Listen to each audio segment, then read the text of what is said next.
the president calling this impeachment inquiry a lynching.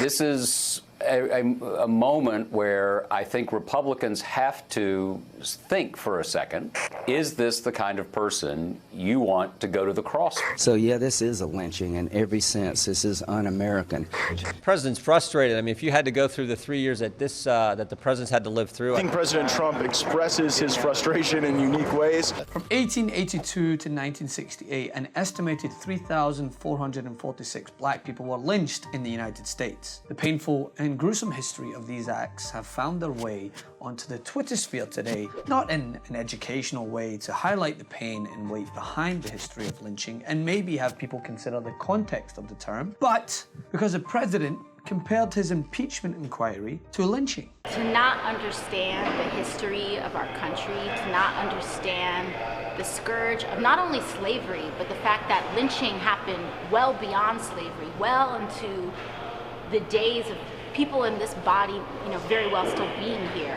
The thing is, Mr. President, there were no trials before people were lynched, no investigations, no choice to deny a subpoena. In the history of lynchings, in which the majority of victims to this horrific act were black, they were just killed for being black. To compare impeachment proceedings to this is disgusting. And as a result, many condemned Trump's use of the word and took the opportunity to enlighten people on the abhorrent history of lynchings in America. But as we have come to expect, there were many who defended Trump's use of the word, because it's not like him to use racially charged language when backed into a corner, right? He made inflammatory remarks about Mexican immigrants.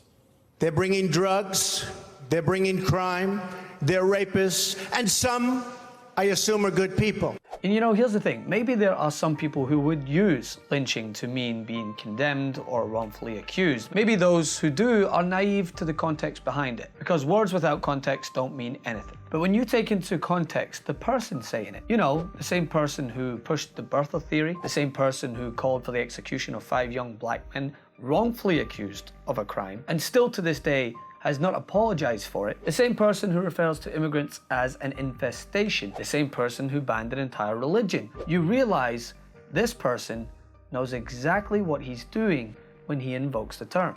Emmett Till was brutalized and lynched, by all means of the word, at 14 years old. But yet 64 years later, a bulletproof memoriam had to be erected to prevent vandalism. It's 2019 and the history of a young man who was actually lynched is still being attacked and desecrated. So before you run your mouth about how not everything is racist, maybe start by asking those who the racism is directed towards and regard the context before blindly spewing your defense. By reading the thread of Brittany Packett, by refreshing my memory on Ida B. Wells and her pursuit to unearth the horror of lynchings, by talking to those I know who this term holds more weight when wielded towards. That's a way to understand the pain that can be caused by someone invoking this term, especially someone like this.